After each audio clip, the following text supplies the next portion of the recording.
L'École supérieure d'administration, d'économie, de journalisme et des métiers de l'audiovisuel ESAE offre de nouveaux challenges pour l'année universitaire 2023-2024. Étudiantes et étudiants, parents d'élèves nouveaux bacheliers, ESAE, c'est la garantie d'une formation de qualité à des conditions très avantageuses. À Gbedjromede, à Papa, à Boumekalavi et Parakou, inscrivez-vous en administration générale, administration du travail et de la sécurité sociale, trésor et finances publiques, impôts, diplomatie et relations internationales, journalisme et métiers de l'audiovisuel, gestion des marchés publics, planification et développement local, sciences économiques, sciences juridiques et toutes les filières des sciences de gestion. ESAE vous offre des bourses, demi-bourses et de réductions pour les premières inscriptions dans toutes ces filières. Waouh! En licence 1, 2 et 3 et en master, bénéficiez jusqu'à 50% de réduction sur tous nos sites. N'est-ce pas génial? Infoline. ESAE Gbedjromede, 3e rue à droite en quittant le carrefour Le Jador pour la BIBE Jéricho ou au plus 229 90 93 65 21 98 98 14 00 à Kpakpa au plus 229 52 88 33 33 à Boumekalavi au plus 229 52 88 44 44 Parakou au plus 229 52 46 12 12. ESAE, l'excellence à un nom.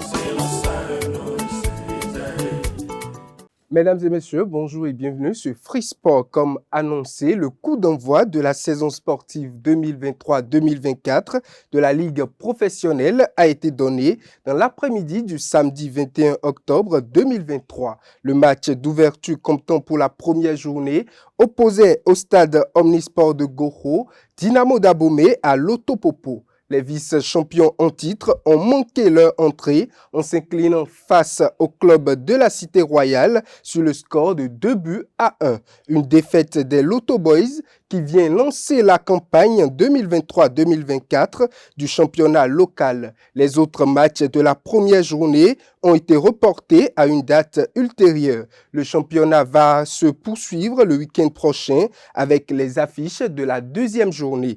Toujours football, démarré il y a quelques jours, la première édition du Trophée des Académies, initiée par Canal+, a déjà fermé ses portes. Représentant le Bénin, l'Union sportive de Sémé-Craqué, auteur d'un beau parcours, a malheureusement cédé en finale face à Dakar Sacré-Cœur. Yamirou Ouourou est élu meilleur joueur de cette première édition du tournoi. Le crack béninois a également reçu un trophée individuel en plus d'un maillot de la star du football français, Kylian Mbappé. Handball à présent, après avoir perdu le titre chez les hommes la saison écoulée, Flowers n'a pas pu changer la donne cette saison lors de la phase finale du championnat amateur senior de handball Move Africa 2023. En finale sur les deux tableaux, le club le plus en vue au Bénin a connu l'échec. Et pour cause, les dames de Espoir de Parakou et les hommes de Volcan d'Akpakpa ont puisé dans leur tréfonds pour les supplanter. C'est une petite révolution au niveau du handball béninois. De plus en plus, le club Flowers voit son hégémonie sur la discipline au Bénin contestée. Pour finir, deux rameurs béninois, Laurent Huessou chez les hommes et Elodie Kouhodé chez les dames sont en Tunisie depuis le samedi où ils prendront part au championnat d'Afrique d'aviron et au qualificatif des Jeux olympiques Paris 2024.